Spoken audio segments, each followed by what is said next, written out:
Let's go. Let's get it. Let's get it. Today's the day. Jesus. Jesus. Jesus. Jesus. Jesus. That's what I'm talking about, bro. That's what I'm talking about. Late night stream. Late night stream today, boys. Yeah. Yeah. Late night stream. Make sure everything's up, working right. Working right. Where my city boys at? City boy! City boy! City boys up, baby. City boys up. Yo, Tyreek, welcome, bro. Don't stream on Sunday anymore. Yeah, bro. Honestly, it's looking like a dub, bro. Mother's Day, all this shit's coming up. But that being said, I'm gonna work on some fire content. Right now I'm thinking about maybe even doing some e-dates, bro. Hosting some e-dates. What do y'all think? What do you think about that? Would you watch that? Would you be interested in watching me host some e-dates, bringing on some people, networking, you know what I'm saying? Bringing on some new faces. It's 8:30, bro. It's 9:30 out here, bro. It's late. It's late. It's late, but I got out of shift today. So, you know what? I got out of shift and I'm like, you know what? After the shift, I can't not stream. It don't matter. I have to stream. What's good, Pumpkinator? What's good? You know, I have to come. I have so much energy that I'm like, there's no way I could waste all this energy by not streaming. I need to be here with you guys, bro. All right. I need to communicate. If not, I get all fickled up. I get all depressed, bro. That's when depression really sets in. When you know you're supposed to do something, you need to do what you're supposed to do, and you're not doing it, bro. And you're not doing it. That's when depression really sets in. So, you know, no matter how hard I work, no matter how much I worked out this morning, no matter how many push-ups and pull-ups I've done, boxing, then work, I still got enough energy to sit here and stream and entertain you guys, react and learn and grow with you guys together. Okay, so no excuses. And after this, I still have to drop. My day doesn't end. My day doesn't end. Yeah, I would watch that. All right, yo, Pumpkinator, Tyreek, you guys would be down to watch me host a e-date.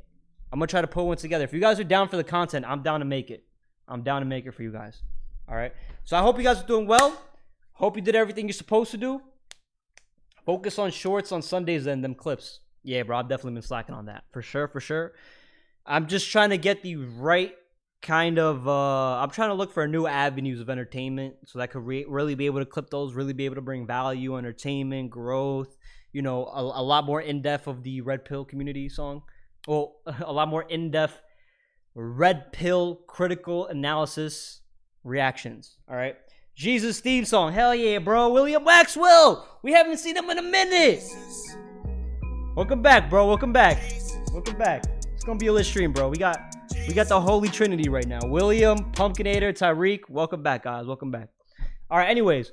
I don't know if you watched the Jubilee video, but right now we've got alpha males versus beta males, or red pillars versus blue pillars, right? Essentially, a lot of people like to call red pillars, oh, they're alpha males, they're alpha males. Nobody calls them alpha males, but it is what it is. You know what? It's my title. We're keeping it that way. So, should men have a high body count, alpha males versus beta males, middle ground discussions on Jubilee? You got Jay Waller, red pill influencer, spreading the truth, honestly spreading masculinity. I don't even know if he would consider himself red pill at this point. But, in my opinion, he's red pill. So, it is what it is. Let's watch. Men should be the stable ones. Men don't need to be crying in front of women. And ideally, they're not splitting chores. And I don't mean that disrespectfully, but I think that if a woman cannot look up to you in some way, then she cannot respect you. And if she cannot respect you, she cannot love you. I totally disagree. If she can't respect you, she cannot love you. And these guys did not agree. Ooh, this is what we're getting in for. breathe air. This is what we're walking into. Totally disagree.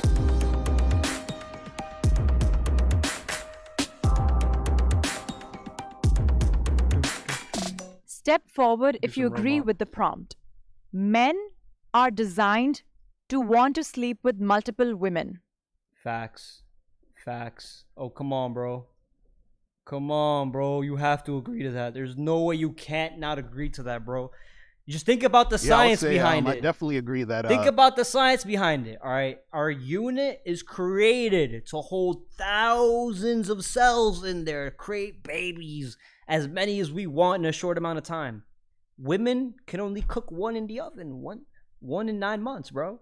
1, 2, If you're lucky, you get way more than that. That's crazy. But men are designed biologically. Yes, they are. Men, want to sleep with multiple women. I think it's natural because one of the things is because we have so much sperm and that we produce so much sperm, and that makes us want to repopulate the earth basically. And so a lot of times what happens is I think that society is telling men not to do that for whatever reason, you know what I mean? And some guys fall into that, but I definitely believe that, men actually want to be with multiple women because it's just a natural thing in us. This is why you hear all the time, men always cheating and guys feel like they, trying to hide the cheating and everything like that. And if it was natural for them to just want to be with that one woman, then cheating wouldn't even be an issue. You know what I'm saying? So that's how I look at it.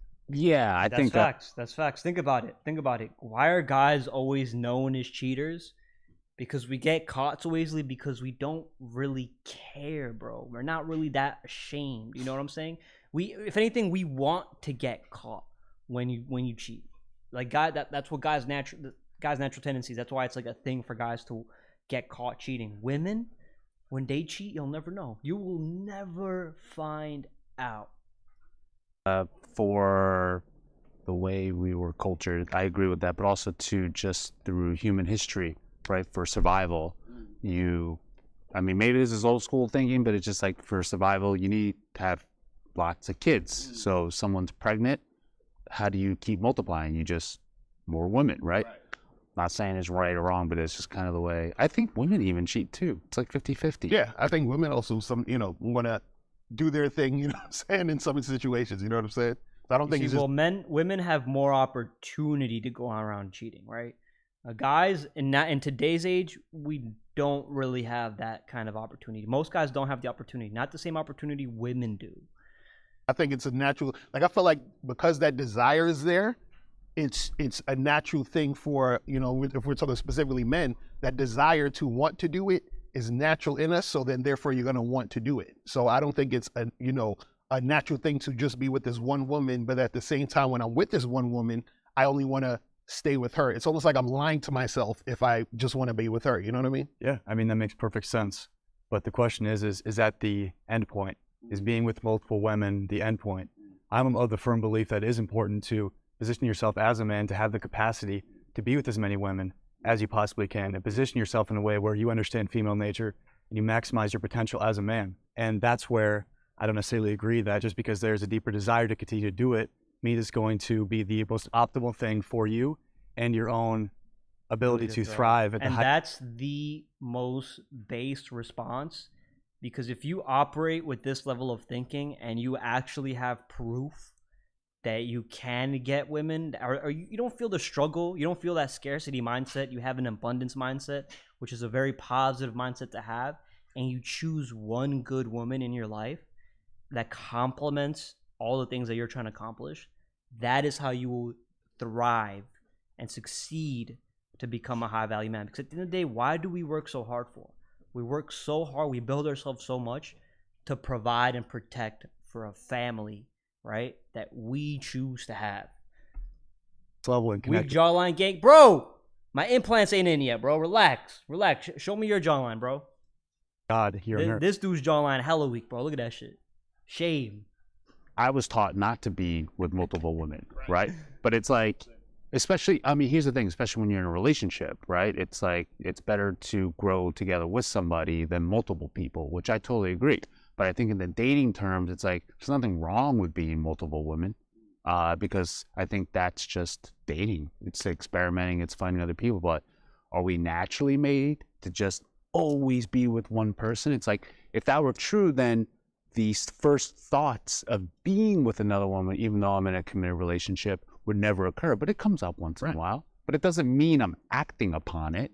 So and you might be being generous about saying once in a while. Probably comes up quite a bit. It depends what kind of relationship you're in, I guess, or how good of a day it is, right? But I would say for me, if it was totally natural, even though I was nurtured into only being with one woman, that these thoughts wouldn't occur then.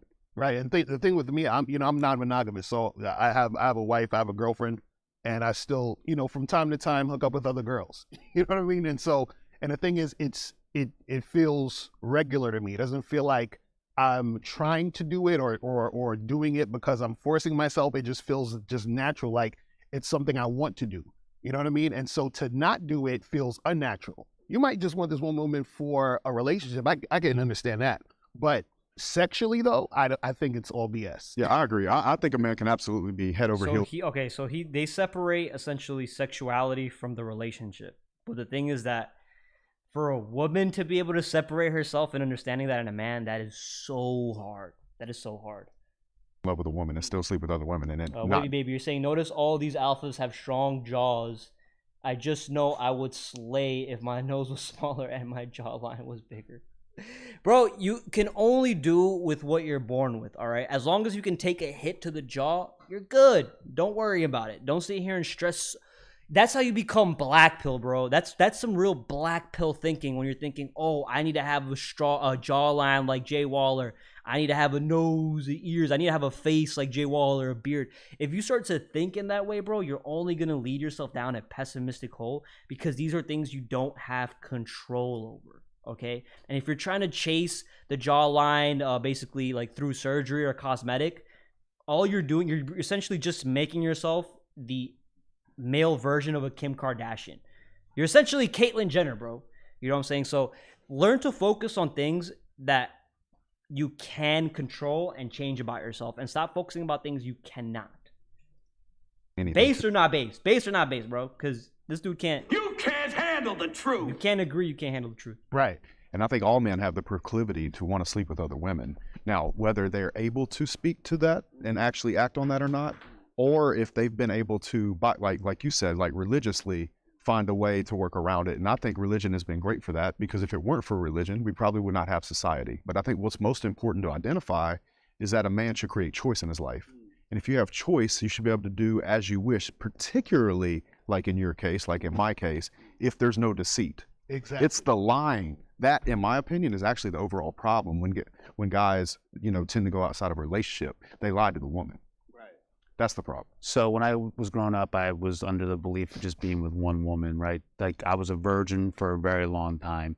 Then one girl broke my heart. So that caused like a lot of insecurity, resentment towards the other side, right? And then I just became like a man whore for a little bit. The problem is you have guys who are monogamous, but they're monogamous because they're forced to be monogamous. In a way, meaning that they have no choice, because they don't have the skill to attract multiple women. And there's also that thing that when guys get multiple women, they become monogamous, and then they essentially turn themselves into a scarcity mindset because they become so complacent, so passive that they stop working out. They stop doing all the things they were doing before they got into that monogamous relationship, right? And that's essentially why women will cheat or leave you, right?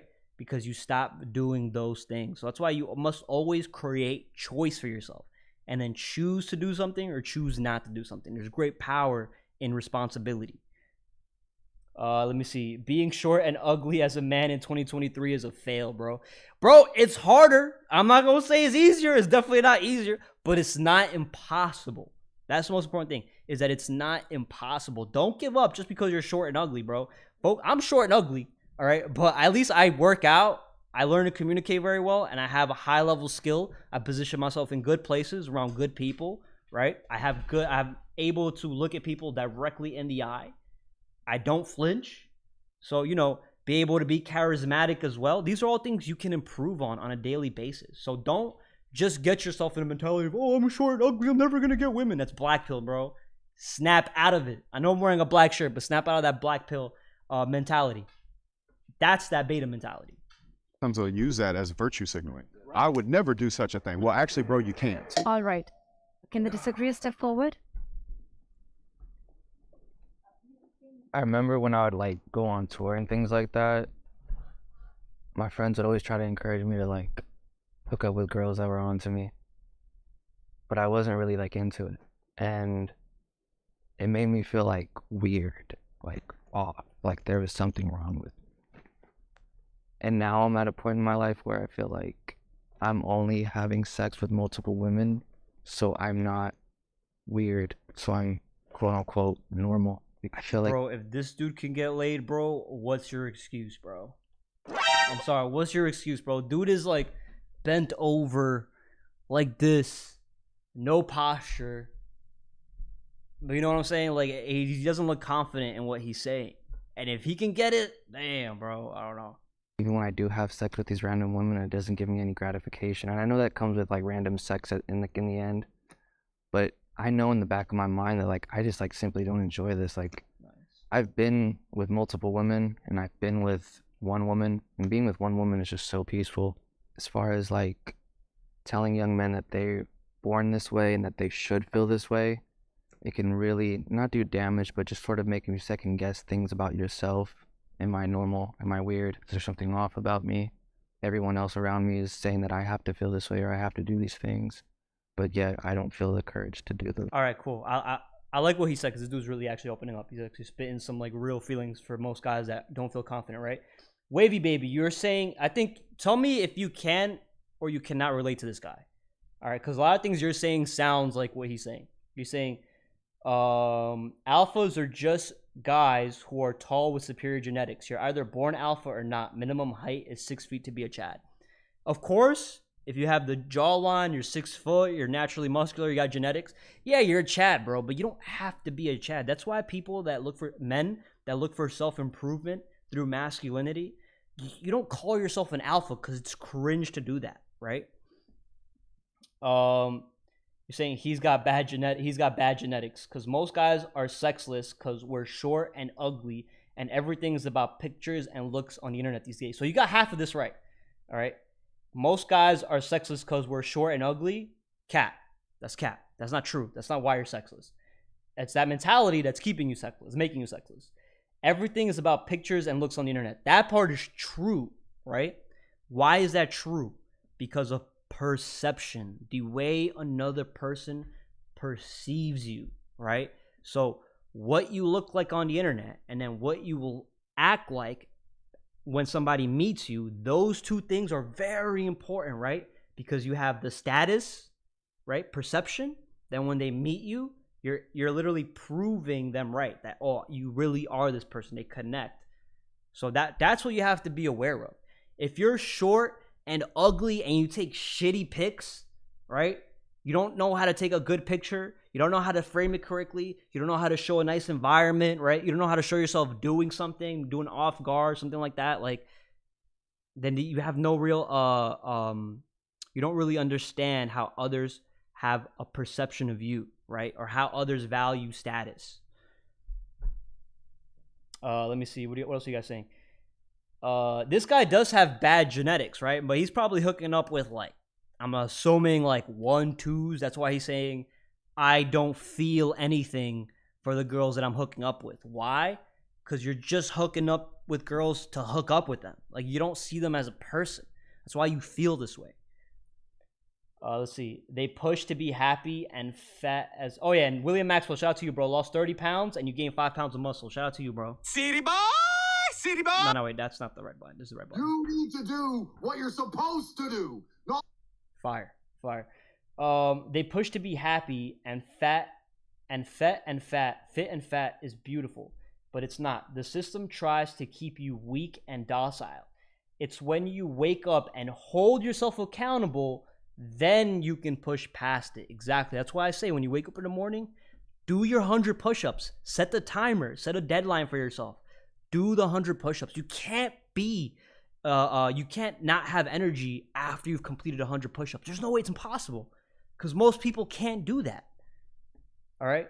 So then that's how you be able, that's your first step of confidence throughout the day, right? Then you have to be able to start achieving all the things that you know you must do, which is improving your life and your skill set. I have some ugly friends that have no problem getting girls. Exactly, bro. I'm telling you, bro. That's what I'm telling you. It don't matter. It don't matter. Dojo of Game, shout out to you. Yeah, being neurotypical. Wait, you said Rumble this week? Nah, not Rumble, bro. Not yet.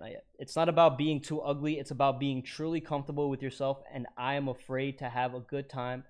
I am not afraid to have a good time no matter what happened or who's around. That's exactly the point. But remember, you don't want to just go out and just be like narcissistic and like annoying. Like you want to carry yourself with good energy, because when you go out, it's a reward. You've earned it. You've earned it by doing all the hard things you had to do throughout the week. He get them harpoons. Salute. All right, let's keep watching. I would say that's not true, though. I don't think that we should promote men sleep with multiple women. I think that we should promote choice and what feels right to you. So in your particular case, I would never tell you to sleep with multiple women. I think you might be doing the right thing to do exactly what you're doing and not do it or stop doing it. It's not about pushing it on the young men, but I'll tell you, there's a lot of young men that have a demon inside and maybe are really upset and frustrated with themselves because they feel a certain way. And it's like, oh, I'm coming out the closet. I'm straight, you know, or super straight or too straight or whatever it is. I think that it's really going to be about choice, man. So if me to you, I tell you, if that you don't feel good doing that, man, I wouldn't do it at all. Yeah, I agree. In your situation, well, what was happening, and this is what I think a lot of times what happens is you have guys who will have sex with multiple women because they're trying to fill a void. So it shouldn't be about filling a void. It should be about you actually desiring. So you don't desire to do it, so which is why you shouldn't do it. But there are guys who desire to do it, but then they're suppressing their desire, and then it's doing the same thing as you not wanting to do it. Like they feel weird about not doing it, but they want to, whereas you felt weird doing it, but you didn't want to. I think it's a society thing. Like what you just said, who's making them feel guilty about not doing it? Other men. The reason, I think women and men, the question was, do you feel that men are meant to sleep with multiple? No, the question was, do you feel that? No, that's not the question at all, bro. Dude already messed up, bro. Dude already messed up. It says right here, men are designed to want to sleep with multiple women, all right? And we just went back biologically to your unit. And this dude is saying, oh, society feels pressure. You see, this is that blue pill mentality. That's that slave mentality. You have to understand. It's a slave mentality because you're a slave to your feelings, not towards what you know. Or they're just, you know, that's what they do.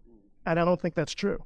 I think it's a part of your character and who you are. I do believe that if you're going to be honest with your partner is into it, but do I believe that we are biologically meant and it's in our head because we have to procreate and this and that? I don't believe that. I believe the reason we do it a lot is because it's looked upon as a great thing for men to have multiple women. Women are shamed for that. Shamed totally. I have one son and 2 daughters, and I know the difference of how I felt when they were 15. They're in their 20s now. They were 15 versus him having multiple partners or my daughter. So you see, and he doesn't understand the difference between a man and a woman, right? That's so simple right there. That's super blue pill because he refuses to believe the true reality, the true nature of female nature and a male nature, right? Why the society shame women sleeping with multiple men? Most women don't like most men, right? Most women don't like most men. Most women want to be loved, cared for, taken care of before they even sleep with a man. They want to be able to trust him, right? If she's going around sleeping with a bunch of dudes, that goes to show you how little trust you really need to get with that girl, right? It's essentially damaging her. Emotional damage. The more and more and more she does it, because she stops to value men. Why? Because the more guys she sleeps with, the more guys that let her down and don't meet her expectations, the more she starts to hate men. For guys, it's not easy to get women. It's really, really, really not easy. That's why most men are sexist. So I guess 70% of men that are incels or haven't had sex in 6 months. Why? Because it's not easy. There's a game. There's something you have to understand. You have to build yourself as a man first just to be able to put yourself in front of a woman and have the opportunity to communicate your desires. So it's so hard. So when a man can do it, men sit here like, yo, W. Think about it. As when you're out with your boys, you should be telling your guy friend to go and get that girl's number. You should be pushing him. You should be filling him with positive energy to want to get that confidence to go and get that number, right? Because they're scared. Women, they don't have that they're not scared to go get a man's number. They're not like afraid of it. They know they're going to get the number if they ask them.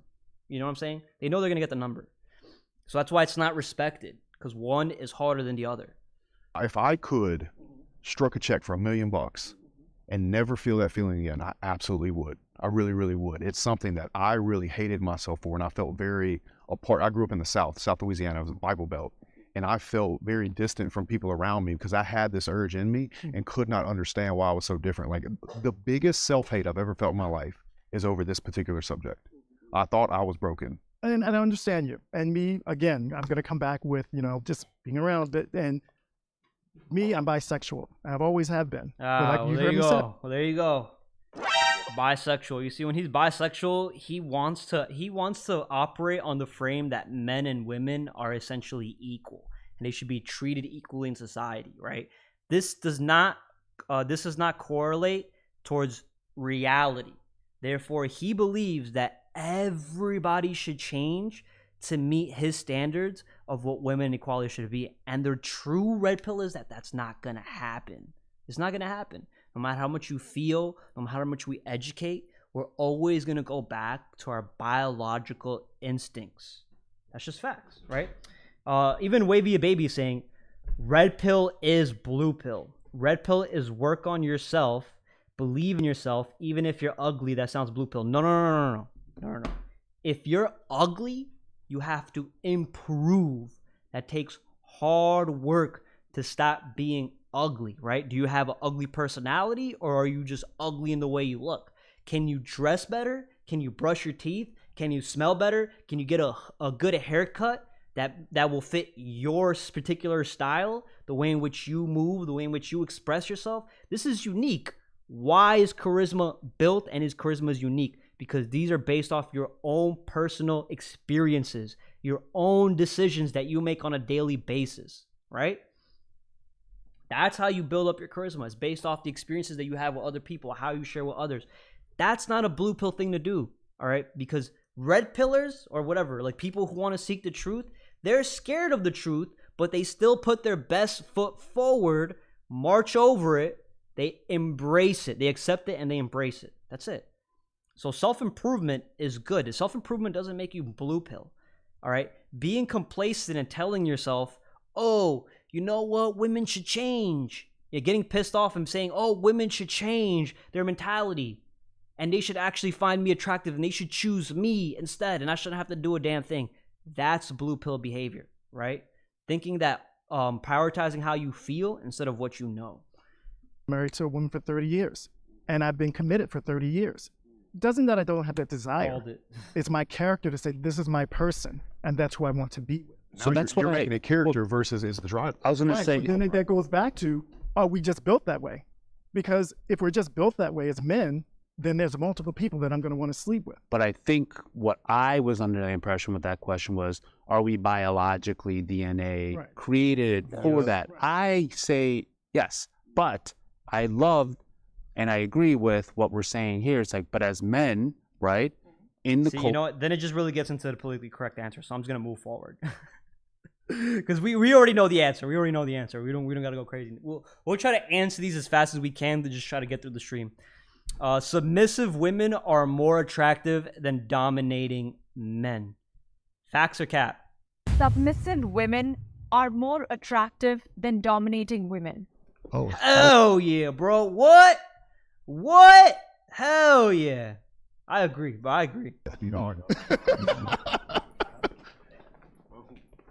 And especially nowadays because it's so rare. Hell yeah. It's so Listen, rare. My shirt says submissive women are sexy. Okay, so yeah, it's true, man. It's true. Look, I think one of the most beautiful things about love is being able to fully take care of a woman in every way, whether that's emotionally, protecting, providing, everything about that. Like every fairy tale that was ever written for all of time was about a man saving a woman from a castle and a dragon, right? But you know why submission is so highly regarded? And it's not because as a man, when you truly understand this, this is how you really red pill yourself, is a woman will never be submissive to a man she doesn't respect. So submission is not something, is something that is earned. It's not something you deserve, right? A submissive woman, you have to earn that from her, all right? You have to be able to be a man that's respectable so that she's able to be in touch with that femininity inside her, and it comes out. What's submission? Submission is simply just obeying the person that you care for and trust. That's it. All right? That's it. Or it's really just trust and respect. That's really what submission is. People try to see it as like, oh, it's slavery. No, it's not slavery. Because slavery means you have no choice. Submission means you have a choice. That's the biggest difference. Some sort of scenario like that. And I think that's absolutely beautiful. And I have nothing against women being empowered. But I do feel like the happiest women in the world are the ones that look up to a man and that he can fight every day to love her and love his kids and his family and provide and be that source of something to actually look up to. Like, I believe a woman can admire. Look, even Wavy Man is saying, I like being dominated. You see, and you're saying that what I'm saying is bullshit, right? And think about why you like being dominated, bro. It makes sense. Your mentality is very black pilled because you believe that, oh, women are only attracted to looks, right? Right? It's a very black pill mentality. You're also blue pilled because you're letting your emotions run your life, right? Remember, when you're emotional and you're letting all these emotions run your life and you like a woman dominating you, it's because these things correlate together, bro. If you're blue pill, you're super submissive, you want a woman that dominates you, right? It's because you don't want to uphold your masculine potential. That's fine. Remember, it's a choice, right? But that's the reason why you like to be dominated, because you choose to prioritize your feelings over what you know you should be doing, to achieve a masculine potential. That's it. If you don't want to be masculine, if you don't want to be base, that's fine. You could live. Ignorance is bliss, bro. You could live in that mentality, right? But that's not the truth. And that's not what most guys really want. Man, and it's very, very, very healthy. Am I saying that somebody that doesn't do that is not a man? No, I would never. But ideally, the relationships that are going to work, the relationships in, let's say, the 30s, 40s, 50s, or whenever, you know, we were having nuclear families stay together before we went off the gold standard and inflation pushed everybody to have two people have to have a job. Yeah, dude, I do. I think those relationships are much happier when the man can lead a house and be proud of going out and going to work every day and fighting for his family. Yeah, I do. Yeah, I think what we have to do is we have to look at general female happiness, because that's really what I'm into. Like, I don't really care what guys think or what girls think. And I think I have a unique perspective in that I've worked with a lot of high-performing women that operate in this dominant role. And I work with them for the purpose of helping them be able to reintegrate with that more submissive, connected, intuitive part of themselves that really is connected to their bodies, that if they were connected to their bodies wouldn't be as dominant, at least in the presence of men. And with every woman that I've worked with, there is this deep, deep, deep desire, regardless of what she says externally, to submit to the leadership of a man that she knows can properly hold down the emotional space and really put her interest at the forefront. Right, because when a woman is dominant over that man, she can't respect him. It's just impossible.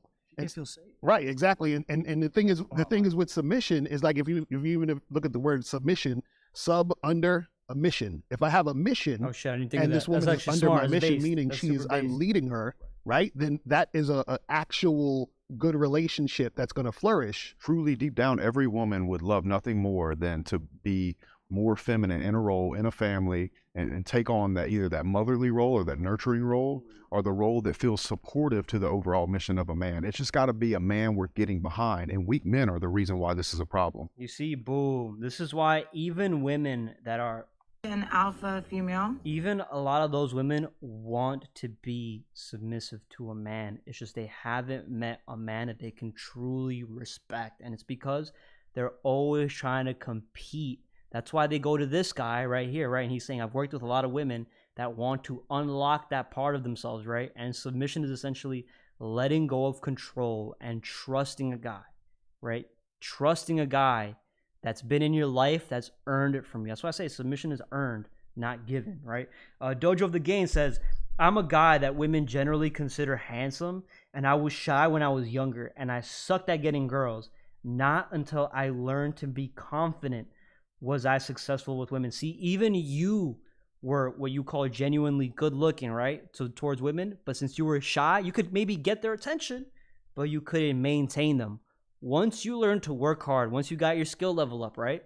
Once you leveled up in life, then you realized, oh shit, this is how I gain respect, bro. It's probably started coming out in your demeanor, started coming out in the way you speak. And these women, they start to respect you. They start to respect you. So now you're able to maintain them. Now they're in your frame. Case in point, look at the workplace. You don't see women applying for jobs to be. Let me see what these guys are saying. Let me see what the other guys say.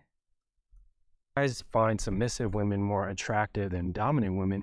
Is that because it makes you feel more validated as a man, or is there something there that you feel like feeds into your purpose as a man? Yeah, well, it's a balance. If I'm a dominant person, I need a submissive. If I meet a dominant woman, we're gonna butt heads. What if that changes? Like, what if she grows? Because I would love everybody to be able to grow throughout life. What if she starts becoming more dominant? Does that like a? Are you saying if usually when she becomes more dominant, it means that she felt like she needed to take control and power of the family into her own hands, because you weren't taking lead, so she felt like she needed to take lead. Remember, she felt like she needed to take lead, so she starts to take lead, right? And this happens a lot when you stop checking your girl. Like, she'll start to talk over you. She'll start to tell you what to do, when to do it, how to do it. And if you don't do it as soon as she says it, usually they'll get very temperamental. They'll get very like a short temperament, right? And if you sit here and you don't check that temperament, you just let that shit slide by, that shit will slowly start to increase and increase and increase over time. Starts becoming more dominant in our relationship. More dominant or equal to your dominant? Oh yeah, she's gone. She's finished. We're done. And see, that's my thing. Like, look, I got children. I don't need somebody else to take care of. And I love your thing about, you know, the Prince Charming and everything. But you know what I need? I need a badass woman who can match my badass energy. I work with my wife, and I'm gonna tell you, I take care of her. She takes care of me, and she's badass. And that's what I'm attracted to. I don't need a submissive that I have someone to take care of. And then it's fine. You know, if she goes through that, then I'll be there and I will take care of her. But I'm not looking for somebody, another child to take care of and have to dominate and tell, you go over there. This is where we're going to go to dinner. This is where we're going to do that. No, that's why what he was saying, I was going to bring that fact up too. A lot of men are depressed because they're putting on this shield of I have to be the leader. I have to do this. And you know who goes to get help first? Bro, who puts on this shield of I have to be the leader or I have to do this, bro? You must do this and you must accept it and embrace it if you want to be a true man. A true man provides and protects, all right? This is not a shield to hide to cover up your insecurities. That's stupid, bro. That's dumb. If you're doing that, your mentality is cross-wired, okay? It should stem from the ability to provide and protect. That's it. Women.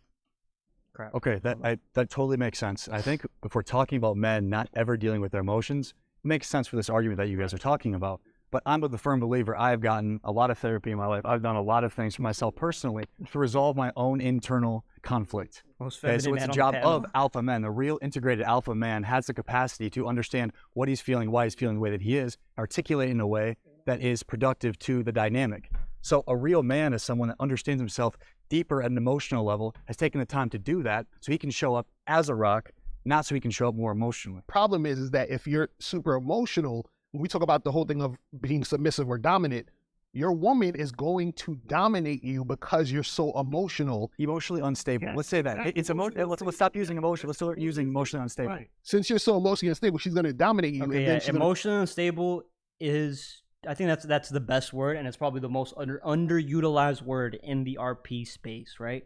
Because remember, red pill rage means that you are emotionally unstable. Right? Because you can't handle the truth. You can't handle the truth. You can't handle how women act, what women say. You can't accept these things, right?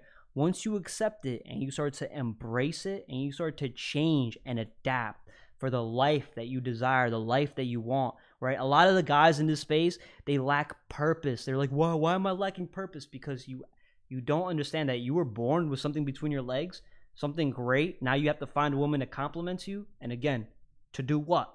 Provide and protect. Build yourself. Always, always. Right? And then you become emotionally unstable. It's a normal thing to be emotionally unstable, right? That's why mixed martial arts, that's why all of these combative sports, they teach you discipline. And with discipline and consistency, right, you'll be able to develop patience. Patience, okay? So important to be patient, because once you're patient, you understand not to react, but to respond. And when you respond, you become wise. Respect for you, and that's going to teeter the waters of the relationship. So, I mean, you guys know dominatrix exists for a reason.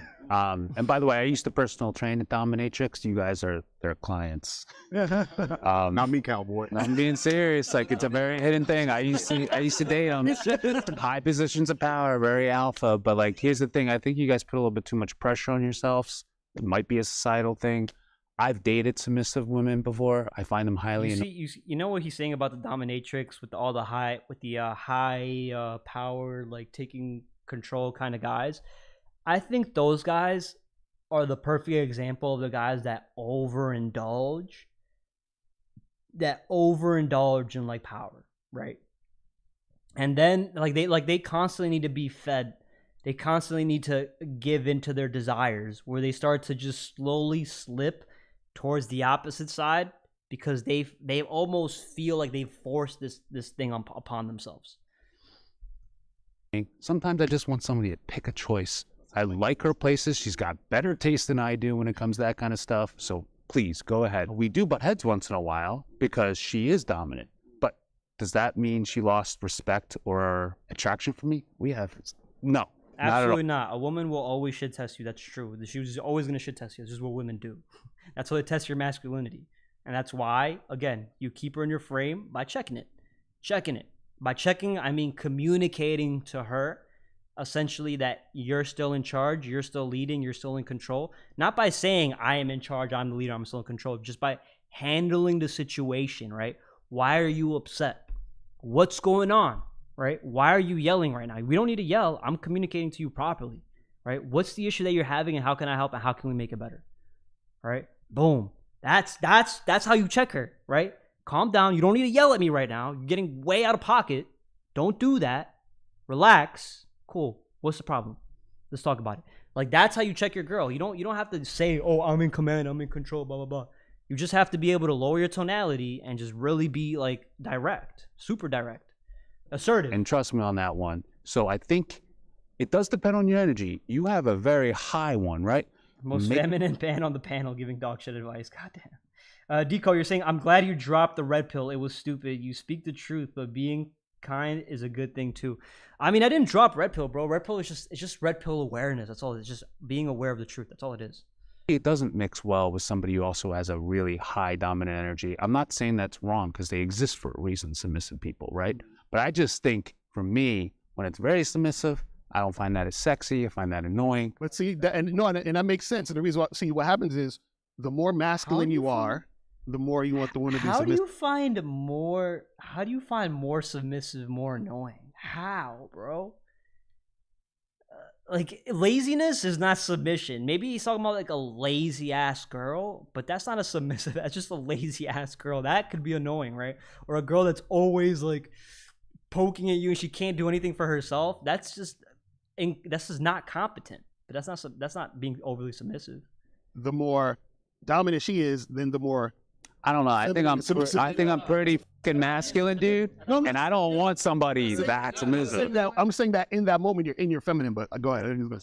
If you and your wife have like a conversation about a disagreement, and then you guys like a healthy conversation, and then she ends up being right in the situation, would you consider her dominating me? No, I consider her right. So what's your definition of like dominant? Like you always have to be right. And no, it's not about right. No, dominant. Yeah, that's where a lot of people confuse dominance, right? You always need to be right, George. You always need to be right. This, and that. People always say that, and I'm like, no. I'm just trying to figure out what's going on. I'm trying to get to the truth of it. All right, I don't need to be right. Because at the end of the day, people are always gonna operate. Oh, this is my truth. This is my opinion. So there's zero point in convincing somebody else. But every point you make should be to solve a problem, right? That's how you earn that respect. It's about who's running the show. So by her being right, that not her?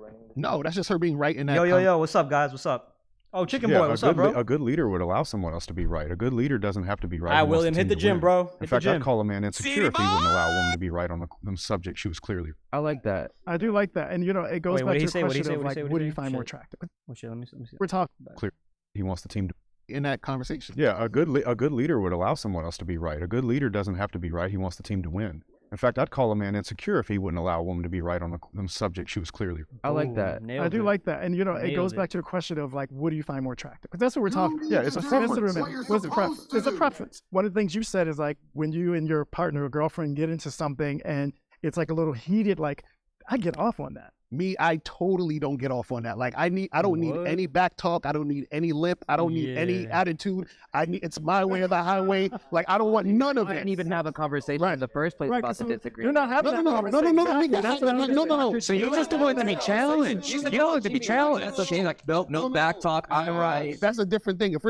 See, that's the thing is that guy wants to be challenged by his girl, right? And if you want to be challenged by your girl, that's a problem. It's only a problem if if you want to be challenged by a girl that turns you on, because that means that you're not challenging yourself to other aspects in your life.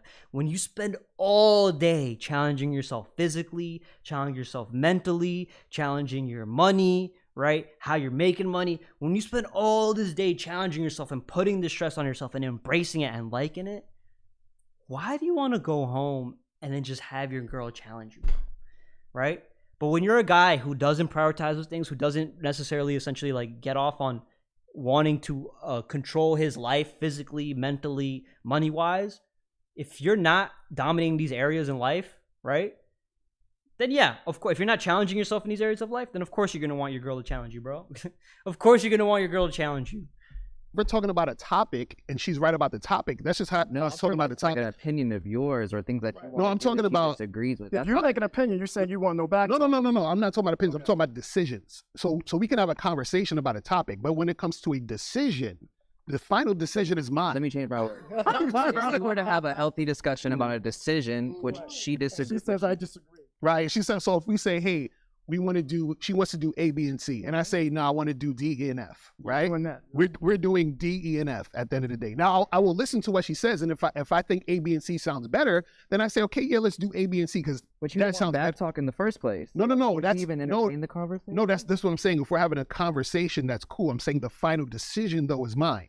So you can speak your mind, but at the end of the day, I'm making the final decision. So it's like, I'm going to let you talk. Yeah, let you talk, yes. In the end, I don't really care. I'm going to do what I want. No, I said I care. I do want to touch upon the... There's one more thing with like let's clarify. You see how these guys immediately turn to, if I'm listening, if he listens to his girl, right, and he doesn't do what she says, then that means he's not listening.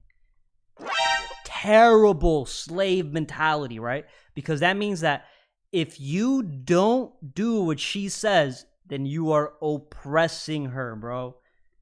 Breathe air. That's not how that works, bro. That's not how that works, right? You would want, if you have a competent leader in place, right, and that's the guy, you want him to make the most optimal decision that will help everybody, not just himself. If the guy chooses a decision just to help him, just to essentially help himself, then he's a selfish dude, right? That's not really a masculine thing to do. That's really a selfish, emotional thing you're doing to yourself, right? And then if you do make that decision and you can't take full accountability, then boom, you're even more in the wrong, right? Let's not get that mistaken between incompetent. Like, submissive does not mean incompetent. Nice. And I think you might have been talking about women that could be incompetent, where they don't have the capacity to take care of themselves at all or make any type of decision. So I think there's definitely a difference in how she shows up in the relationship compared to being able to make decisions in her everyday life. Sure, but he doesn't. Boom! You see, that's exactly what I said, bro. Yo, y'all basing here, bro. Y'all based. Them to make decisions. No, I didn't say I didn't want them to make decisions. I'll say this. No, your decision's the final, no matter what. Some of the strongest women in the world right now are sitting in submissive roles because they're strong enough to think for themselves and do what they feel good in their heart. Because there are women that do want to be submissive naturally. And some of those women are the strongest women in the world right now, especially when the world's telling them to go be something that they don't want to be. I do agree that.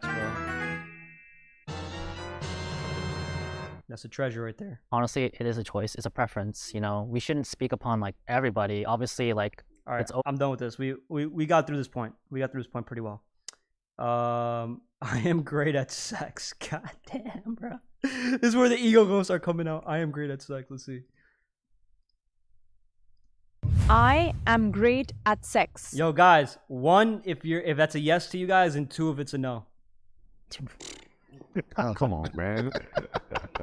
I mean, I think you're only great at sex when you can communicate what you want and you can read the other girl's body and you can understand what she wants and you can adapt in the bedroom so that essentially you both get off, bro. You both get off in one way or another. It doesn't necessarily mean she has to nut because she can still get off on you getting off, right? But at the end of the day, it's about, you know, you taking charge as a guy. I think that's what makes you good at sex. Most women want to be led in the bedroom. You want to communicate. You want to be able to adapt, right? In that situation when things are going down. You want to be able to be attentive. I think that's what makes you good. To learn. Without being haram. I explained that without being haram. Give me a W. Prove it. right now. Bro, this was a chance to redeem yourself. No, I know, but it's just hard. Actually, I'm gonna go back.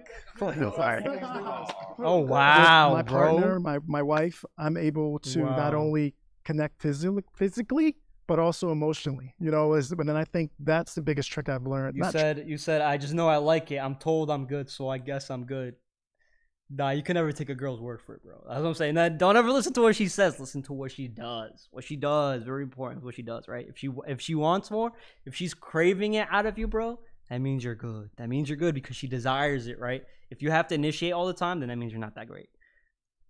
But the thing I've learned about my years of being with my partner, you have to sort of like, you know, keep the spice going. I would say, you know, I think the fact that we have a woman who keeps coming back or who keeds wanting it, I think that, you know, that's a sign that she thinks a great Beast! You know what I mean? Because she actively wants to keep it going and keep it going in that direction. I will say though, I'm better at sex with women I care about. Yeah. You know, so I think being a player and a guy who goes out and talks to a lot of different women, you know, if with my girlfriend or like my wife or whatever like that, sex would be great. With the other girls, it can still be good, but I know that I don't really put in that much effort because it's almost like I'm masturbating with someone. And eventually, you know your partner's like comfortability, what they like, what they don't like, and things, and that's how you make sex a lot better instead of like sleeping with. 1,000%. Plus, you love them. Right. Like, so you knew if you were gonna die today and you could have sex with one person before you die, it would be that person. Like, no matter what, like you could have every supermodel, every movie star, everything. Like, fuck all that. Like, I want that person. Focus so much on like what they like as well, you know, like you're kind of there to like pleasure them, you know, because you care about them so much. Right. Which is why like you would hyperfixate on like what do they like, what they don't like, and you can easily like adjust yourself and put in effort. Yeah, adjust. Good. Don't hyperfixate. That's too much. But yes, do that. Adapt and put effort for that person. And like, for instance, it's so true that you said that because my wife and I, we have this thing we call the love menu. Okay, you know, why did we invent the love menu? We invented the love menu because we have 3 children and they're only 2 years apart. They're in the mid-20s now, but you know, think about it. 2, 4, 6 at home and I'm working and she's doing her thing. So we found that in our young relationship, sometimes the other person might be tired and like but that's hurt feelings. That makes you kind of do this type of thing. So what we did is we come up with a love menu of like, here's the appetizers. I might not be ready for the full course tonight, but here's your appetizer because I know you like this, or here is your dessert, or here's your main course meal. And we broke it into those things. So when we do come to each other and we need that connection, it's not just like, I'm tired, I don't feel like it. It's kind of like, well, what's going to happen? We have a full course meal tonight, or we're just going to have some appetizers. And that's kept it spicy for us. And hey, also, yo, actually, that's actually a pretty base strategy coming from this guy, bro. I'm gonna be honest, that's actually a pretty base strategy. You see, because it's the build up. It's the build up that's so important that a lot of guys get wrong, right?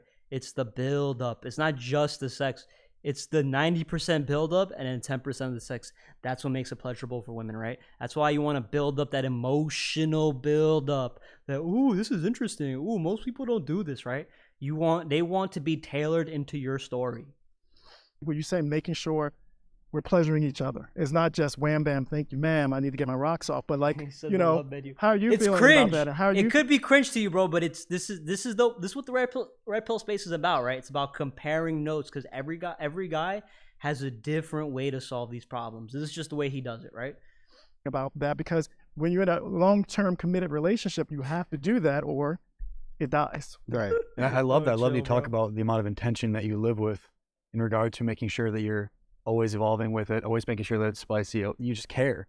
I think if you have a genuine care for the other person that you're involved with, then maybe you're not great right then and there, but it will eventually develop into being something that way. So I love that care that you demonstrate with that.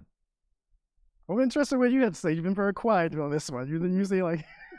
Yo, why Jay Waller quiet, bro? Look at the receipts, you know. He knows it. and look, and that's a very important thing, right? Is so I think that as a man, I hate to say, actually I don't hate to say, that you should come in confidently. And I do find by and largely, it's kind of like you could have the alpha beta argument. I do that thinking coming in kind of in a dominant way. There's a reason 50 Shades of Grey is so popular. There's a reason it's the most read book of all time. There's a reason there's detail in it. And I think you can say so much to a woman in sex without saying it. But wait. No. Okay. Maybe I can agree with what you're going to say, but think about the analogy he just said. Why is 50 Shades of Grey so important towards women and dominance when it comes to sex? It's because of the build-up. The build-up in the book, bro. If you read the book and you start to text her or talk to her in that way, right, and you don't make it weird, like you really just start to kind of take on that role, right? And like I said, like you're almost tailoring her into your story.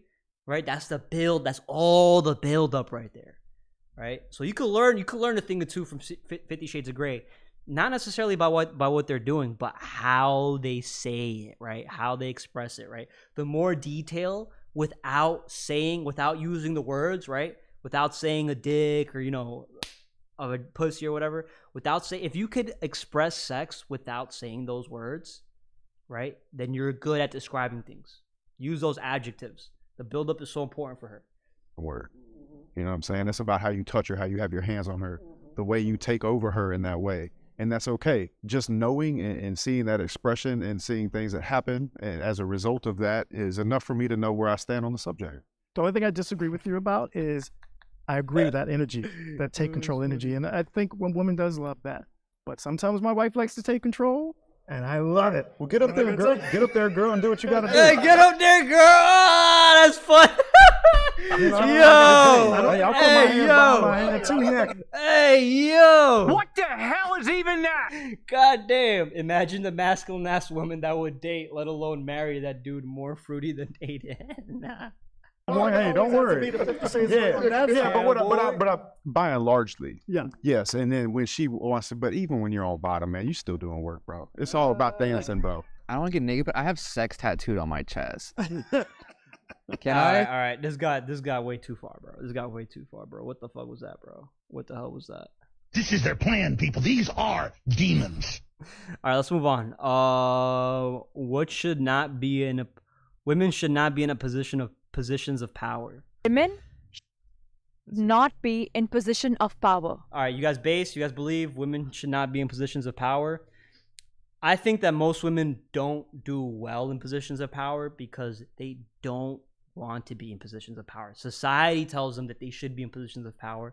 But in reality, when you look at it, when women are giving power, what are the choices they make, right? They latch on to this idea of equality and they don't get it, right? Or they'll get the guy and then they'll leave him, right? They're divorcing men, right? They don't want the power. They don't want it. They have the power now. They have freedom. They have free choice, which is great. That shouldn't be taken away from them. But they always reject it. They like almost can't handle it. They don't really want it. They don't find any like natural ability in being in a position of power. Society just kind of brainwashes them to make them think they want this power, right? But in reality, what do they want? They want a guy. They want to entrust him with the power, and they want him to be responsible with it. That's it. That's the beauty of the complementary behavior. Does that mean that a woman could never be in power? No, that's not true. A woman could be in power, okay? And she can still be feminine, okay? She can be in power and feminine, but not all the time. There are certain scenarios, certain exceptions.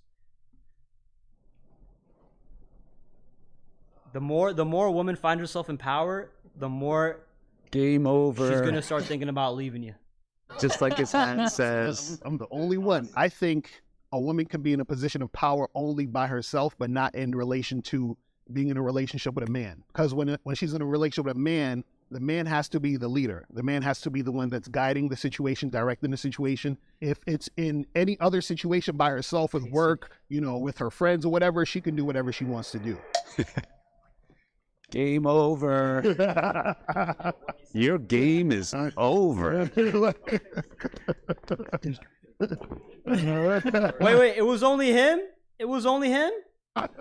God damn. I first want to ask, because there was a lot of like has to, have tos, but like not really a reason behind it. Like, can I ask, like, what's your reason behind like why a man has to be in the power, like in power? Why can't a woman be in power? Power is such a weird word. I'll say more like the leadership role.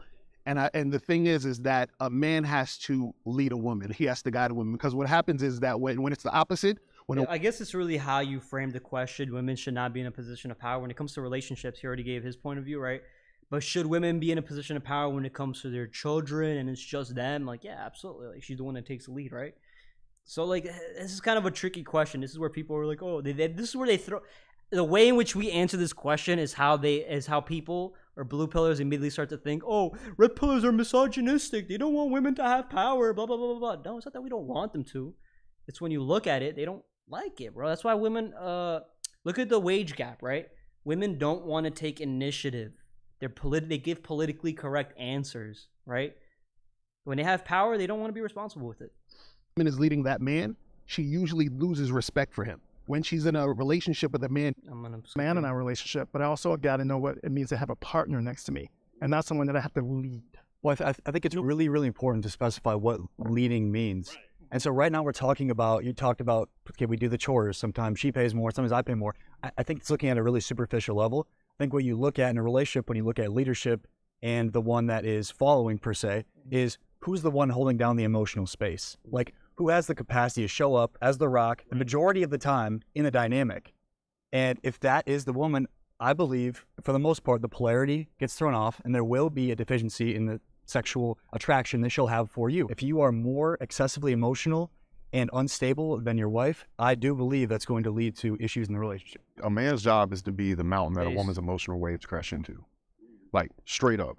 So women are always going to be more emotional than men. Men should be the stable ones. Men don't need to be crying in front of women. And ideally, they're not splitting chores. And I don't mean that disrespectfully, but I think that if a woman cannot look up to you in some way, then she cannot respect you. And if she cannot respect you, she cannot love you. I totally disagree with that. Totally. Totally How do you disagree with that, bro? How do you disagree with that? So in the only, I guess he maybe he disagrees with the chores part of what he said, right? Because it's like, you can split chores. At the end of the day, you just have to look at what's the most optimal way to handle the situation, right? If you can do a chore and you just choose not to for the sake of choosing not to do a chore, then you are just inherently an asshole, right? But if you're working and you can't do that chore at that moment because you're actively doing something that's progressive, right? Then it makes sense. But if you can help out, bro, there's nothing wrong with your girl cooking and then you doing the dishes afterwards and you're just giving her company and talking to her, right? There's nothing wrong with that. But if it's your obligation to do so and she gets mad at you for not doing it when you're doing something else that's more important than the dishes, right? If she gets upset at something like that, that's where the frame is off. I didn't come sit down is because I have some really, really good women in leadership roles in my businesses. And they are absolute leaders. Now, they might lead under me, but I think they stand alone as leaders, and I respect them enough that I would never come sit down over that particular statement because it's too vague. But in the relationship, yes, sir, I do agree that a man should be the leader. He should be the breadwinner, and he should be the one solving all the problems out in the world and emotionally at home. I'm glad again that you two say for work it's fine, but when it comes to our relationship, I got to be the one to wear the pants. And okay, let's not say pants. We'll use the person's words. I got to be the mountain that her emotions crash into. I hate to tell you guys, we can be very emotional too. And I know there's a lot of guys. This guy may be blue pill or whatever, but he's actually a good listener, though, bro. That was a great way. That was not a feminist way of communicating. 55 years and are way emotional than some of these women out here now that are taking charge. So I think that's I agree with you. They are, but they notice. And I don't think it hurts the relationship either. And if you notice, isn't it weird that nowadays they're talking about all these single, sexless men and all these guys having issues? Why do you think that is? They're becoming more emotional than ever. Exactly. I think women are putting up with less bullcrap. No, they are. Right. Yeah, let's get past this. We answer this one really quickly. A man can just be friends with an attractive woman. Nah, bro, cut the cap, bro. Let's try to do this quick. A man can just be friends with an attractive woman. Let's go. Can? Cat.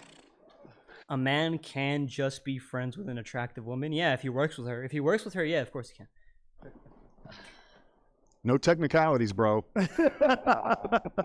So I think it's all about, again, as we've been saying before, it's all about choices. I think if you find a woman attractive, it depends on, are you going to choose to pursue her or not? But for some of us, like if we're speaking from personal experience, I've met many attractive women, and that's not the only thing that, I'm looking for. It's also about personality. So she can be a 10, but if it's like the personality is just, someone who doesn't challenge me on a spiritual level, emotional level, someone who also is like emotionally unavailable, like, then it doesn't really matter. I have friends who cool. You know what I liked about his answer is that's what we were talking about earlier, the power of choice, right?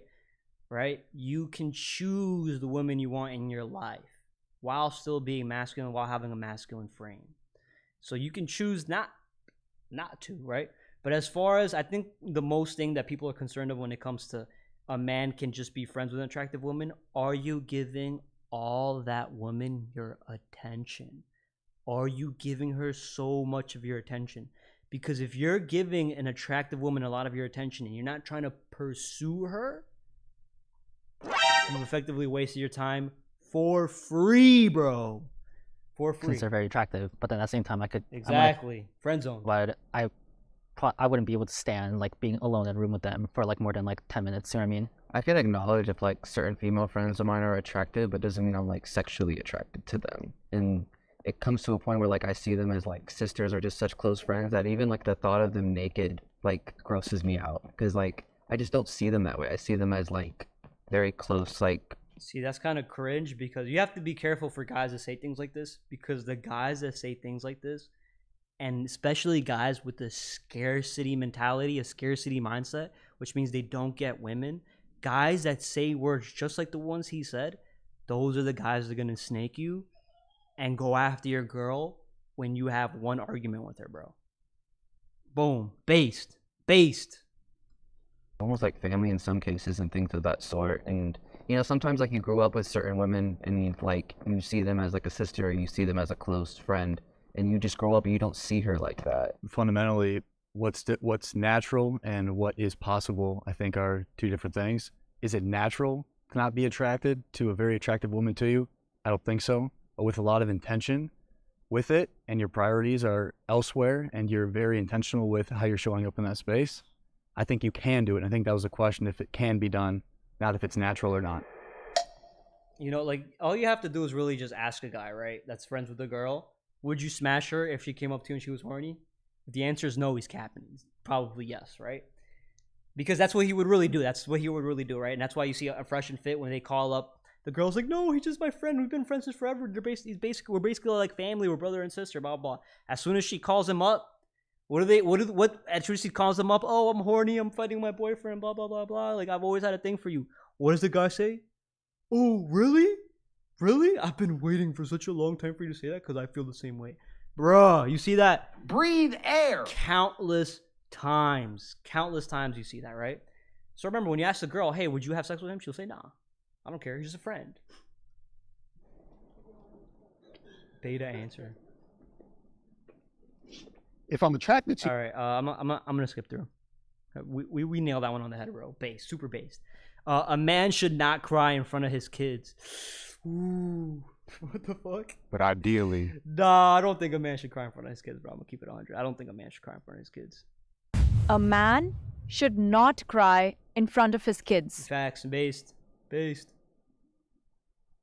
Nah, no, you know what? I'm gonna change my answer. That's cap. It depends. If a family member passes away, if the mother, God forbid, passes away, if another child, if another one of your kids passes away, bro, like, these are moments where you're gonna naturally break, bro. This is one of the worst parts of humanity you can experience. You're not gonna hold it in, bro. Like, you're gonna cry. It's just a natural response, right? Now, should you get overly carried away and always cry for your kid? No, it should be in certain occasions, right? And for the most part, you just don't want to look weak. You don't want to cry and look weak, right? The guy that's holding back his tears because he knows he has to be strong for his family, the guy that sheds one tear down his eye, right? And he's just trying to be hard. He's trying to hold himself together because he knows he has to be optimal. He knows that everybody else is suffering, and he's trying to be selfless, right? That's respectable. That's okay. That's respectable. That's fine, right? But you don't want to always be that weak ass dude that cries over every little thing. You don't want to fall into that slippery slope. It ain't popular. Cry in silence. Popular to say this, but ideally, you're not gonna cry in front of your kids. They cry to you. TaylorMade, what you hugging about? Is it fair? No. Is life fair? No. Is the dynamic between a man, a woman, a child fair? No. But personally, for me, I want to. All right, TaylorMade is saying, what's wrong with that? With your child, you can be vulnerable. Why be stoic in front of your child during times where they need you to be open? You can be stoic and still be open, right? You can be stoic and still be open, all right? You can be vulnerable and still be stoic with your kid. You can do these things, but you don't have to cry. You don't have to cry like a baby in front of your kid to be vulnerable. That's the thing. That's what I'm saying is, like crying is not necessary for you to be vulnerable around your kids, okay? If you're watching a movie, you don't have to cry with your kid because he's crying, right? You don't have to do anything. Like, give me a specific example so that I could be a lot more specific. LOL, I thought we were sharing opinions. No, we are sharing. We are sharing. Take that responsibility of being the one that's stronger than all of them, and I'm okay with that. I'm okay with that responsibility. I want that responsibility in my life. I want to feel like I was a hero to them in every way. And I don't think a man that cries in front of his family is not the hero, but ideally, I'm not going to be doing that. Right. It's weird. I've never actually seen my dad cry till this day. Like, not even once. The kids is looking to their father for that strength. And so if they're seeing their dad cry, right, I feel like that creates fear in the situation the kid has with their father. If you're crying in front of your kids, it's the same thing as crying in front of your girl. It's a bad representation of what you're supposed to be in that situation for them. Now I'll tell you when I do cry. Bro, when you see like one of those kids with Down syndrome get put in a high school basketball game, he starts nailing threes and the gym goes crazy, bro, I'll be crying my ass off. I'm so happy for the kid. It's like happy, I'm like laughing, I'm like, but. Yeah, that's a different kind of crying. It's like a happy cry, right? It's like a joyful cry. That man, no, not at all. Calm the heat. You come to heat, that's funny. Can the person who like has kids? I was gonna put. Yo, let's just keep it 100. This has been a great stream. Let's keep it 100 though. That all these guys that we consider kind of blue pill, right? More prioritize emotions. They would benefit so much in life if they started to hang around with these more masculine based dudes, bro. They would just benefit. I think they would get a lot more out of the things they desire. It's my opinion. I have a father who I've never seen cry, so I get that. I was that man. Again, you have to understand my kids. My middle daughter, who I'm going to talk about, is 26 years old. Now, for some reason, out of all three of my children, that middle girl, from the time she turned 13 to 17, 18, we just butted heads, right? And the relationship wasn't going to where it should be going. And I want to be close to my kids. We sat down, she was about 20, maybe 19, 20 years old. We had a heart-to-heart about our feelings and how we really felt about each other, and I cried. And 7 years later, better relationship than we... that honestly, those situations, those are, the specific one this guy gave, that's really between you and your kid, right? Personally, in that exact scenario, I wouldn't really want to like just cry and be like that. Like I said, I would do the whole like suppressing, like boom, like one little fucking teardrop type shit. That's it though, like I wouldn't be bawling my eyes out. But then to be honest, as a kid, yeah, I don't know. As a kid, I cried in front of my parents, right? I cried. That's fine as a kid, but as you grow older, like you don't really want to cry, bro. I don't know. Let's see. You're saying, okay, but in situations where it's normal to cry, then crying can be done. That's what I said. Like the example you mentioned earlier, crying with your child when there is a loss or a traumatic event. Yeah, that's fine. It's human. I agree. Men and women should not be crybabies. LOL. That's someone who does not understand how to regulate their emotions. Exactly. That's why we're talking about. Don't be emotionally weak, like with your emotions. I forgot the word we were using earlier. It was so underutilized that we should use that word more often. I'll give you something to cry about. Stop being a dick, bro. You're not that man. Ever too feminine. Crying at funeral versus being a cryberry, very different. Exactly. As a man, you should be a problem solver and be stoic towards handling your issues. Exactly. And that's the point I'm trying to make. With this scenario where this guy's given, it's honestly between him and his daughter and the conversation they were having, right? He's talking about the heart to heart. I don't know what it was about. I don't know how deep it was. But if you feel like your kid really needs you, bro, to be vulnerable a little bit, show a little vulnerability. And that time, if you really think you need to, show a little vulnerability. It's okay, bro. It ain't gonna ruin everything about you, bro. It ain't gonna ruin everything about you. Not that one moment's not gonna ruin everything. Now, if you do it constantly all the time because that one kid's complaining and they always want you to cry, then that's where you gotta stop it somewhere. You know what I'm saying? When you cry, make it count. Make it count. If you're crying all the time, it means nothing, right? So make every time you cry in front of your kid, and make sure that it's almost like a story for them. Damn, like this is the moment my father cried. This is when I know shit was serious for him, right? Had because she saw a human part of me and not just me trying to be what you guys are talking about, which is a good thing too. You can count, my wife can count on one hand how many times she's seen me cry. I think my son had, and my other daughter have it. But I'm going to tell you, for that enriching moment, and that's again just coming with years of having those tears with her and talking about how important it was that our relationship worked, and then hearing her come back and saying she felt the same way and breaking through that.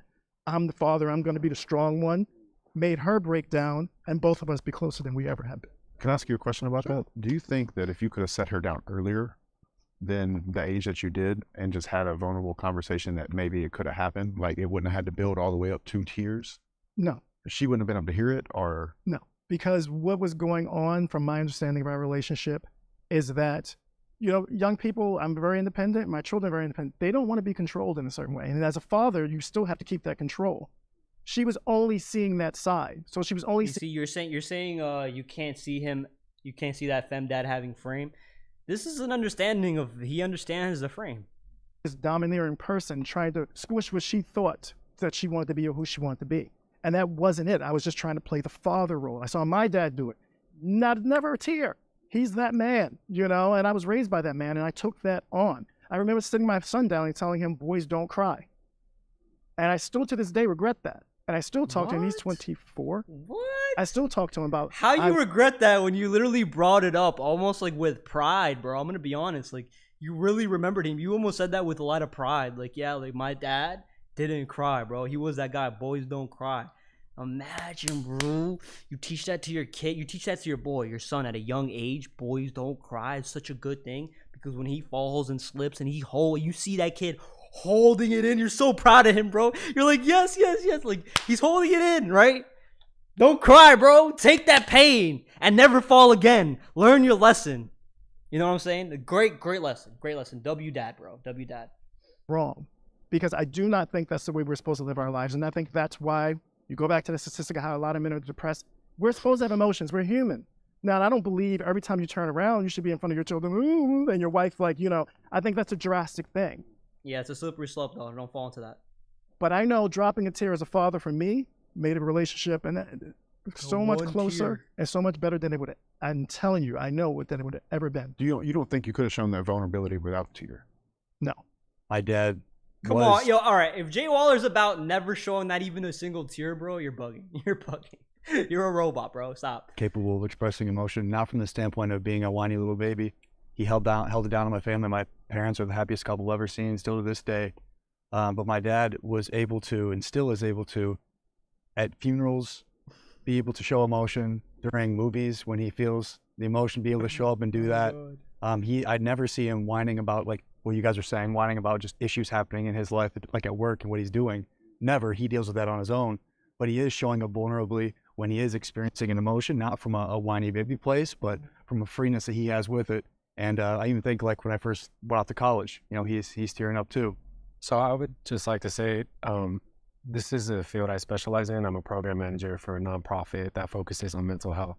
And a lot of the times what we get in our clients are men that are coming in dealing with childhood trauma, these expectations and standards of trying to live up to the quote unquote masculine ideal. I like how this guy calls himself a beta. This is Anthony Beta. You can't see it. It's on the bottom right. So a lot of the times we have men coming in because they're still trying to seek approval in their 30s, or they're still trying to get that male validation. And you know, why? Why are they trying to seek that male validation in their 30s and their 40s? Ask yourself why. It's because they lack purpose. Purpose, so important. When a man loses his purpose, when a man stops understanding I must provide and protect, that's when he starts to disintegrate as a man. His life doesn't go the way it should be going. He hasn't built. And it goes back to making sure we understand the difference between regulating your emotions and suppressing them. I think that's why I said earlier, like, to be an alpha, you have to be balanced. You guys can be emotional as well. You guys can be vulnerable. It doesn't make you less than. Just like a woman being more assertive doesn't make her less than a woman. If you feel like you don't want to promote being emotional in front of your kids, you know, I've asked the question, does that kind of fall into toxic masculinity for your son? Well, first, if a woman is more assertive and she becomes increasingly more assertive, more competitive, more confident, intelligent, ambitious, right? And these are all the things she seeks in a man. She's essentially becoming a man. So yeah, she's kind of like choosing to let some of her femininity go, right? And kind of almost becoming less of like what a woman is expected, right? Right? So like it might sound offensive, but it's not. It's not really offensive, right? Because when a man starts to behave like a woman, starts to act like a crybaby, right? They start to see him more and more feminine. That's why they don't respect him. And that's an insult. Women use that insult all the time against men, right? Let me see what we got to saying. I feel like if you surpass crying whenever it is necessary, it can cause anxiety, irritability, and it causes your body to stress. Okay? Good. Anxiety, irritability, stress, these are all great things, bro. If you think these are bad things, these are great. These are great building character. To build character, you need anxiety, you need irritability, you need stress. Why? Because it's up to you to manage and control your own emotions. Correct? Right? Now, when you suppress your emotions, sure, will you be irritable? You're irritable because you don't understand why you're suppressing your emotions. That's why you're irritable, because you're like, I don't get why. Why should I do this, right? Right? You haven't accepted it. If it's causing anxiety, you haven't accepted it. You haven't embraced it. You haven't changed all these things in your brain. You haven't rewired it. And that's essentially why you said, right, to be stoic, because these things are all natural. We all go through these things. Man, woman, doesn't matter, right? It's up to you to be in charge and control your emotions. And then when you start to take control mentally, then you start to act it out, right? Self-awareness plus accountability equals self-growth.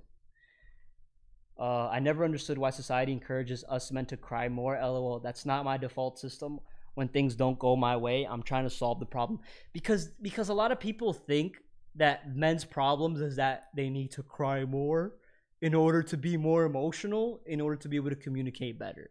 But in reality, the reason why men can't communicate better is because when we try to communicate, right, we're shamed for it. Toxic masculine, right? Silenced, canceled. That's what society's pushing on nowadays. That's why men can't be honest with each other. And when men can't seek the truth anymore, they become blue-pilled. Blue-pilled. Right, and they label emotional under being passionate when it comes to men. Yeah, they do that. They definitely do that, right? Ambitious, right? Ambitious, emotion, self-control, right? That's like labeled as passion. A woman can be passionate too, right? But I don't really, I get what you're saying with that, but it's not an excuse. Like, it's not an excuse. Like being angry is passionate. Being angry is an emotion. LOL. Yeah, being angry is an emotion. Men have anger, right? And we need to learn to control that anger. We need to learn to unleash the anger and then suppress it back like a weight, right? And then we have control when we can release it and when we can control it, right? That's something that you learn in mixed martial arts, right? Is you learn that in order to win a fight, you have to be aggressive. You can't be all technique. Technique and strategy is good. It will help you when implemented in the right way. But if you don't have aggression, you're going to get run over. Imagine me, bro. Imagine me. I'm 5'5". I'm pretty skinny, okay? I'm not like your average masculine-looking dude. I stepped in the gym with monsters, bro. Bulked up, Aki. As soon as they grabbed me, bro, I was like, yo, what the fuck? You know what I'm saying? Like, what the fuck? Like, I was like, yo, I have no control. Like, there's no way I'm going to be able, right? But then what that unleash in me? Aggressiveness. I'm like, no. I need to learn from this. I need to accept this. I need to embrace it. Shit, I don't have control. What can I do? Boom. I need to be able to get stronger, physically stronger, and I need to be able to grab back and hold and pull with all my might, right? And I need to be able to use my own body force, my own body momentum, right? That's when you learn jiu-jitsu. You learn body momentum, leverage, and that's where you start to apply techniques. But you need to be assertive first. You must be assertive. Aggression is good for men, all right? Guys that aren't naturally aggressive need to bring it out of themselves, right? And how do they bring it out of themselves? You got to get punched in the face, bro. You got to get punched in the face. That's the only way the natural aggression is going to come out. Why? Because when you get punched in the face, what are you going to want to do? Avoid it. Avoid it. Boom, boom, boom, boom. And then you're going to want to counter back, right? And you got to be aggressive to counter back. And then there's those guys that are just I've rolled with dudes that are really, really big. I've fought guys that are really, really big, really cocky and just really aggressive, right? And I let them punch, throw all their body weight, right? I let them be as aggressive because I know intellectually, one, I can take it. Two, they're gonna gas out. And when they gas out, when their stamina is low, when their FP is low, boom, bro. That's when the power comes out. Bah, bah. Everything is super powerful, even though I'm small. You gotta learn these things. These are important lessons in life, right? Fighting makes you more into a man. Understand these things. It's true. I've learned these lessons in my real life. And all of you can do this. Like, let me see. Rather get a little angry and solve the problem than sit and cry and not do nothing. Facts. Soft times we live in with soft leaders, no fundamental basics. I'm not saying no one is better than the other. That's a psychological fact between men and women. LOL, Google it.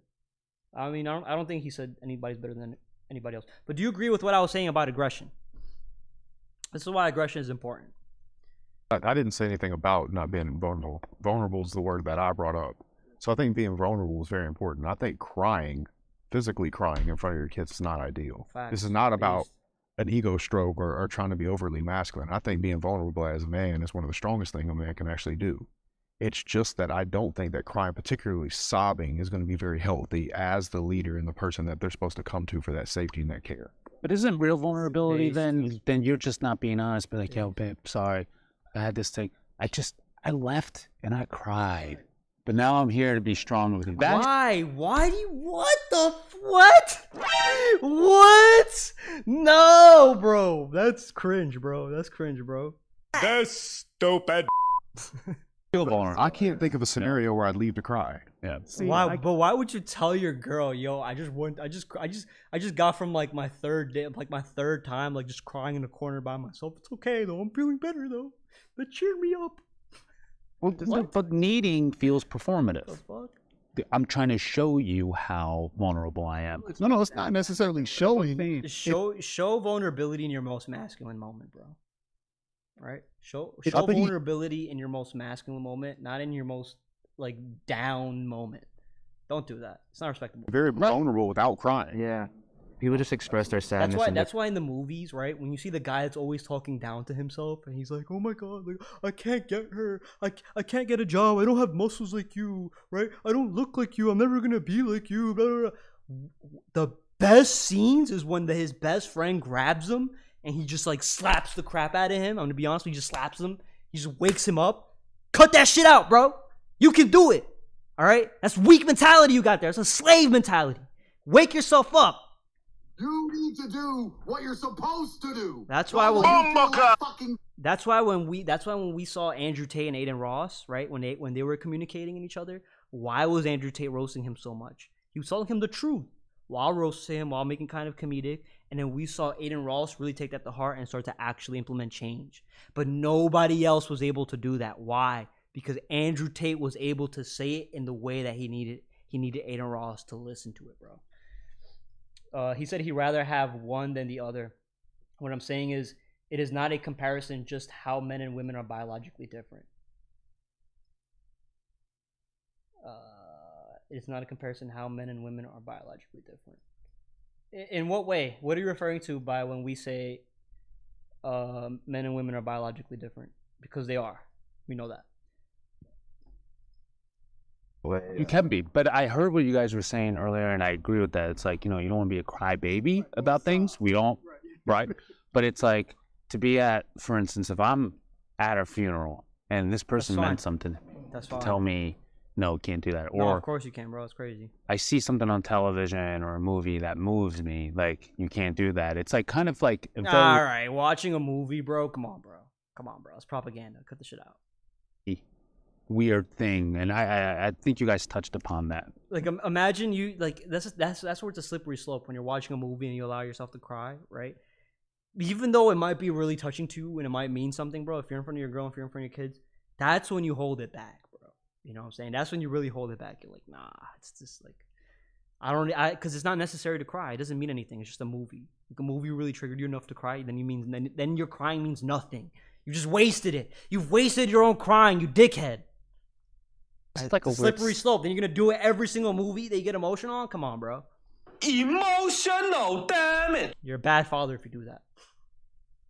Stigma behind like crying Just because shake it the seems fast. like we keep associating crying with weakness, and the issue is that like again there is a big difference between crying and sobbing. Yeah. So hysterically sobbing, like I think that should only do if you like say you lost a loved one like really close to you, like like say like your significant other, say like horrible accident, like stuff like that. You know, like there are obviously scenarios for that.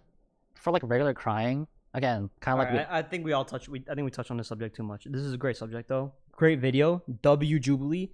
We had a lot of great conversations on here, bro. I'm not gonna lie. I mean, what do we go over today? We went over, what is it? Men are designed to want to sleep with multiple women. Submissive women are more attractive than dominating women. I am great at sex. Women should not be in positions of power. A man can just be friends with an attractive woman, and a man should not cry in front of his kids. This was a great video. This was a great video. Taylor Maine says, don't suppress your emotions all the time because it can endanger your health. Let me explain to you why a man should suppress, right? And what you're saying about endangering your health is true, but it's not the word. You're using the word suppression wrong, right? Suppressing is good because suppressing is like a weight, right? It's like a weight. You're lifting it up and down. You need to suppress. You need to train yourself. That's how you do it. Through suppression, you train yourself to become more emotionally tolerant, right? What you don't want to do, and this is the word. This is where you say endanger your health. When you avoid your emotions, when you ignore them, when you fall into sedations because of how you feel, right? So for example, you need to go do push-ups, but instead of doing push-ups, what do? Right? You avoid that feeling of, oh, I ain't shit, and then you fill it up with what? Food. Sugary, fast food, right? It's because you avoided your emotions, right? Instead of suppress them. I don't want to go to the gym, but damn, I must. So I'm going to suppress my emotions to do the fucking 100 reps and under 3 minutes so that I can feel accomplished, right? So that's the difference between suppression and avoiding. And so I can understand where avoiding would be endangering to your health, but learn how to deal with your emotions in a healthy way. Crying is not the only way. I agree with that. Okay, W. Crying is like seeing your dad getting knocked out and can't respect him the same. Exactly. I agree with that. Which is why I'm unsure why you shared you'd rather one than the other. That was just me stating a fact is all. Not wrong. We may just be defining the word differently. And that's exactly what we're doing, right? I mean, I'm not defining. I'm going suppressing is valuable for men to suppress emotions. It's valuable because it's like a weight. It's like a weight and you're training yourself, all right? Avoiding emotion, ignoring emotion, that's bad. That's wrong. No guy in the red pill space will tell you to ignore or avoid your emotions. Suppressing is good. Think of suppression as weight and building. That's it. That's I think we can all agree on that, okay? All right, I'm going to get to doing some push-ups. So for the people that are here, 10 people, shout out to y'all. City boy! City boy!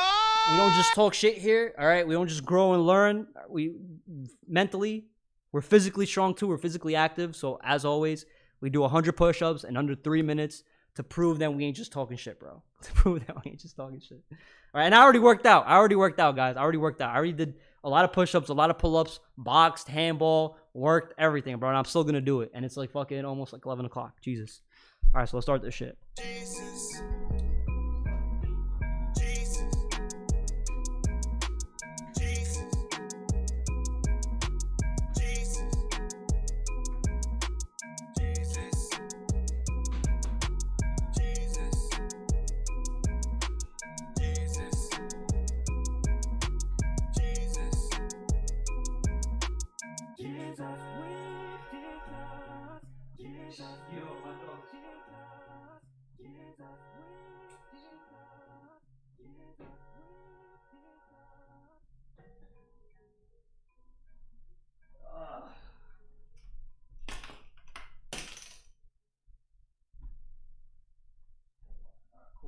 Cool. Y'all can see me? Shit, why does this look so bad, bro? I think that's enough. Look at my dog, bro. Look at this dog. Why is that, man? Good job. All right, let's go. 3 minutes. 3 minutes. 3 minutes, 100 push-ups. Boom, proof. Alright, 5 seconds, let's go. Shit, let me see it. Alright, you see now? Yeah, give me the timer. Yeah, we got it. Alright, 100 push-ups. 3, 2, 1. 1, 2, 3, 4, 5, 6, 7, 8, 9, 10, 11, 12, 13, 14, 15, 16, 17, 18, 19, 20, 21, 22, 23, 24, 25, 26, 27, 28, 29, 30, 31, 32, 33, 34, 35, 36, 37, 38, 39, 40, 41, 42, 43, 44, 45, 46, 47, 48, 49, 50. Goddamn. We can do it. 51, 52, 53, 54, 55, 56, 57, 58, 59, 60. Fuck. Let's go. We can do it. 61, 62, 63, 64, 65. Mind over body. 66, 67, 68, 69, 70, 71, 72, 73, 74, 75. Okay, I gotta breathe a little. 76, 77, 78, 79, 80. Okay. I had to take the knee right there, bro. Fuck. Whew. Alright. 81, 82, 83, 84, 85, 86, 87, 88, 89, 90. Alright, last 10. Last 10, bro. I got 56 seconds left on the clock. Oh, alright. Now I should knock these out. 91, 92, 93, 94, 95, 96, 97, 98, 99. Last one, 100.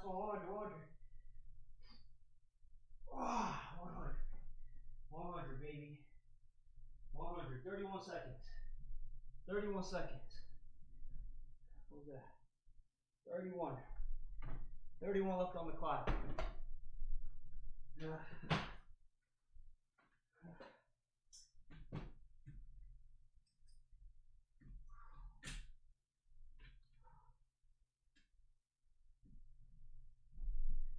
God damn. If that don't impress you, I don't know what will, bro. I don't know what will. Whew. Shout out to you guys. For all the people that stayed, shout out to y'all. City boy! City boys up. I will start my sit-ups for this week. Alright. Good. 3 minutes of playtime. Shut up, bro. Shut the hell up. Alright, boys. As always, thank you for joining me. I gotta be out. I'm out. Peace. W stream. George, why don't you have facial hair? What ethnicity are you? Oh, I'm Ecuadorian. I do have facial hair. I guess I have the little Chan stash. It looks really bad, bro. It looks terrible. I'll never grow it out. It looks really, it's like just like little things. And I have some here, and I have some chin hair. That's all I got, bro. I have some facial hair, but I shave it all off because it looks terrible. It looks terrible. It is what it is. It is what it is. So as always, thank you for joining me. I'm out, boys. Peace. Jesus, shout out to you, bro.